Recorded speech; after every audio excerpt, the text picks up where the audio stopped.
Mirëmëngjesi Agnesa, mirëmëngjesi për gjithë shikuesit. Sot është 12 nëntori, dita botërore e sëmundjes së pneumonisë, sëmundje e cila ka të bëjë me inflamacionin apo infeksionin e mushkrive, ku më gjërësisht do të flasim me pulmologun Besim Morina. Nëse kemi në linjë, i themi mirëmëngjesi. Mirëmëngjesi. Tregona më saktësisht se çfarë shkakton këtë lloj sëmundje në Kosovë, kur është fjala që edhe sa i përket ajrit të ndotur, pra kemi shumë sëmundje, gjithashtu edhe shkaktar të tjerë, cilat janë të kësaj sëmundje. Atëherë, pneumonia, siç e the edhe ti, nënkupton ndezjen apo inflamacionin e mushkrive që në shumicën e dërmuese të rasteve është si pasojë e infeksionit. Pra janë infeksionet ato që e shkaktojnë këndezjet mushkrive. Edhe pneumonit që shkaktohen nga infeksioni zakonisht janë nga infeksionet bakteriale, pra janë bakterjet, infeksionet bakteriale me pneumokok, me streptokok, janë disa lloje bakterjeve që e shkaktojnë pneumonit më shpeshti.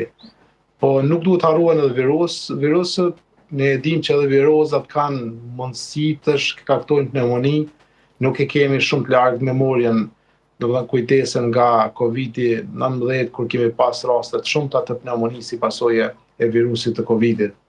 Pra, momentalisht në Kosovë janë infeksionet bakteriale shkaktarë kryesor të pneumonive, po mund të kemi edhe infeksione virusale apo mikotike ato që shkaktojnë të pneumoni. Po sa i përket pirjes së duhanit, a ndihmon kjo në këtë lloj sëmundje?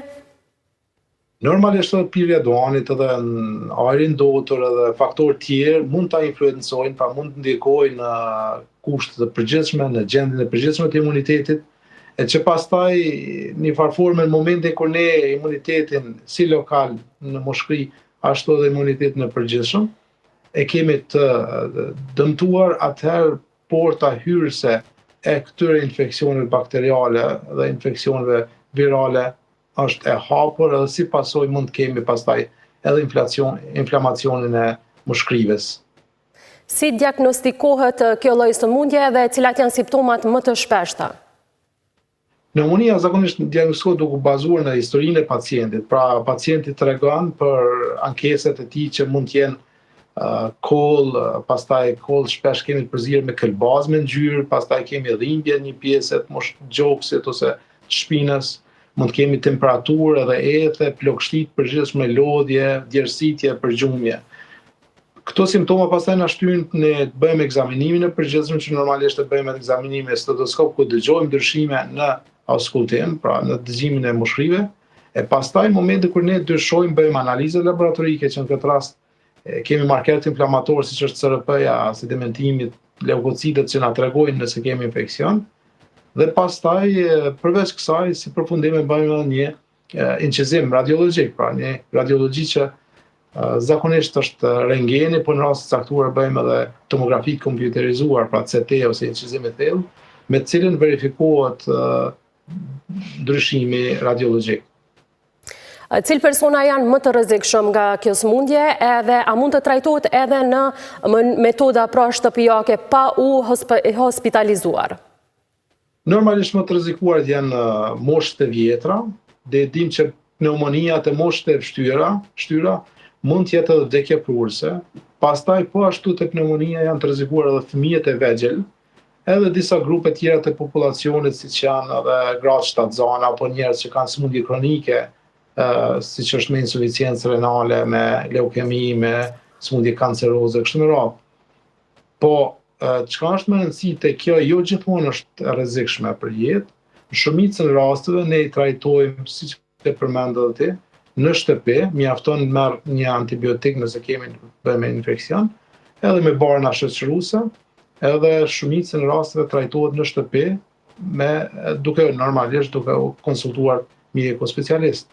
Vetëm raste të caktuara kur gjendja është e rëndë ose kemi të bëjmë edhe me njerëz nga grupet që i përmendëm më herët, pra moshët e vjetra ose ata që janë më të rrezikuar me imunitet më të dobët, aty në ato raste, për çka një pneumoni të madhe, i trajtojmë në spital, po shumica ndërmuese të raste trajtohen në shtëpi. Po tek fëmijët, çush e përballojnë këtë lloj sëmundje, më vështirë, pak më lehtë? Fëmijët në përgjithësi, fëmijët që janë të vegjël, do thënë shumë fëmijë të vegjël, normalisht duhet kemi shumë kujdes sepse duhet të hospitalizohet, sepse fëmiu nuk e ka imunitetin e pjekur, në mënyrë që ta luftojë infeksionin lehtë. Kështu që duhet kemi kujdes të veçantë të fëmijët kur kemi të bëjmë me pneumoni. Po nuk është edhe shumë e shpejtë, shumicën rast kemi të bëjmë me bronkit, po gjithmonë kur kemi një pneumoni të fëmijët, ajo është rast edhe për hospitalizim ose kujdes më të veçantë. Çfarë duhet të bëhet në parandalimin pra nëse është sëmundja ngjitse pra nga një person tek tjetri? Çfarë duhet cilat janë ato parandalimet? Te pneumonia normalisht parandalimi më i mirë është mbajtja e imunitetit në mënyrë kompetente. Pra ashtu që imuniteti të jetë kompetent, mos ketë si themi humbje ose dëmtim të imunitetit me raskapitje, me lodhje fizike, me ushqim të keq, me do të thënë jo kualitativ, me gjumë jo të mjaftueshëm. Këto krejt e bëjnë që një njeri të jetë imunokompetent. Dhe në momentin që kur imuniteti është në rregull, atëherë mundësia që të kemi një pneumoni të rëndë është e vogël. Pra, baza është që të kemi një imunitet kompetent. E tjetra është normalisht që në momentin kur kemi gjendje gripoze ose gjendje virale që të zakonshme, ose bronkite, të kemi kujdes mos këto simptoma po përkeçohen ashtu që tani t'jenë si një formë alarm që mund të kemi një pneumoni përveç një bronkitit. Mos ta neglizhojmë një simptom thjesht që ne mendojmë që është vetëm një koll apo një bronkit të thjeshtë. Tregona pak edhe për baret, ilaqet, pra, cilat duhet t'i përdorim kur kemi pneumoni pak më të lehtë dhe ajo deri më e ndërlikuara.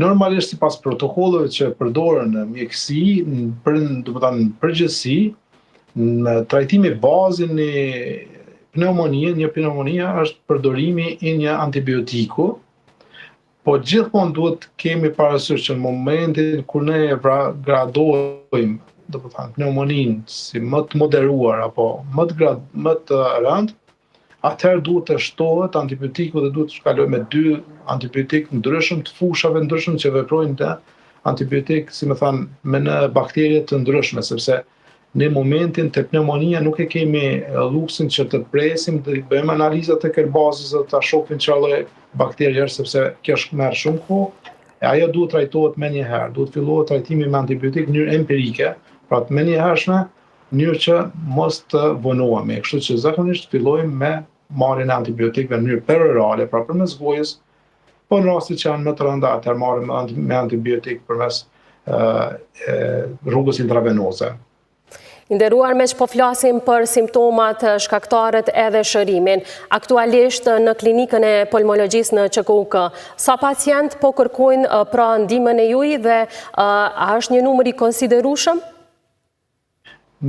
Normalisht në klinikën e pulmologjisë nuk kemi ndonjë rritje të madhe të pacientëve tani që po flasim, domethënë numri është i zakonshëm, kemi 39 pacientë që janë shtruar në spital, po që marrin ndihmë për probleme të ndryshme nga më të ndryshme, si ata që kanë probleme me smundje kanceroze, pastaj me ata që kanë probleme me smundje obstruktive, si smundje obstruktive kronike apo astma bronkiale, pacientët që kanë tuberkulozë ose pacientët që përmendëm me pneumoni. Po normalisht numri atyre që kanë pneumoni është jo edhe shumë i madh, nuk është më i madh se sa herave tjera.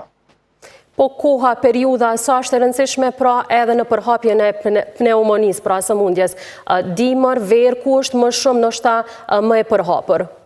Më e përhapur është pikërisht në kohën e muajve të ftohtë të vitit edhe në kohat kur kemi një formë edhe shpërndarje të virozave sezonale, sepse virozat edhe pse nuk shkaktojnë shpesh pneumoni, pra po flasim për virozën e gripit edhe virozëve sezonal, ata dinë që të shkaktojnë grip e pastaj gripi të hap rrugën për një komplikacion me pneumoni bakteriale sekondare. Kështu që ne gjithmonë kur kemi raste me viroza sezonale, gjithmonë kemi edhe rritje të numrit të pneumonive.